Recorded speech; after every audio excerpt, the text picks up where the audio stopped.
যখন কবরের মধ্যে ঢুকে যাব, আমার আমলনামা নিয়ে যদি আমি যেতে পারি, তাহলে কবরের মধ্যে আপনাকে আমাকে প্রশ্ন করা হবে, মান রাব্বুকা, কে তোমার রব, আমা দীনুকা, কি তোমার দিন, আমা নবিয়ুকা, কে তোমার নবী ছিল। এই তিনটা প্রশ্নের উত্তর যদি দিতে না পারি রে মা, ওই সময় সাথে সাথে কবরটা একটা জাহান্নামের গর্ত হয়ে যাবে। ডান দিকে আর বাম দিকে কবর তোমাকে আমাকে এমন জোরে চাপ দেবে রে মা, চাপে ফেলে তোমার আমার পাজরের হাড্ডিগুলো এক পাজর থেকে ঢুকে অপর পাজরে নিয়ে যাবে রে মা।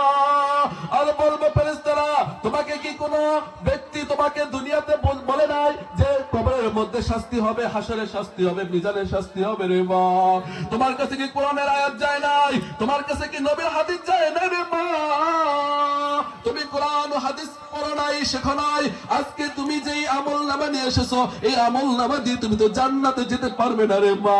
তখন তোমাকে আমাকে এত জোরে চাপ দিবে, এক পাজারে হাড্ডিগুলো অপর পাজারের মধ্যে ঢুকে ফেলবে রে মা। আর কবরের মধ্যে যদি আমি একবার ফেল করে যাই, আর দ্বিতীয়বার পাশ করার মতো কোনো সুযোগ থাকবে না। জাহান্নামের ফেরেশতারা শিকল নিয়ে এসে আপনাকে আমাকে বেঁধে জাহান্নামের দিকে টেনে হেসড়ে নিয়ে যাবে, জাহান্নামের অতল গহ্বরের মধ্যে নিক্ষেপ করবে রে মা। এই জন্য আসুন আমরা কোরআনের পথে চলি, হাদিসের পথে চলি। আমার সন্তান সন্ততি, আমার নাতিদেরকে দিনের রাস্তায় দিয়ে, তাদের উসিলা দিয়ে যেন জান্নাতে যেতে পারি এমন একটা রাস্তা, এমন একটা উসিলা আমরা বের করে নেই। এই জন্য কত সুন্দর একটা মাহফিলের আয়োজন করা হয়েছে। যে মা বোনের এখনো পর্যন্ত মাহফিলের প্যান্ডেলে আসতে পারেন নাই, দ্রুত মাহফিলের প্যান্ডেলে চলে আসুন। এ তো কিছুক্ষণের মধ্যে আমাদের প্রধান বক্তা আলোচনা শুনবেন, সুমধুর কণ্ঠে আলোচনা শুনবেন।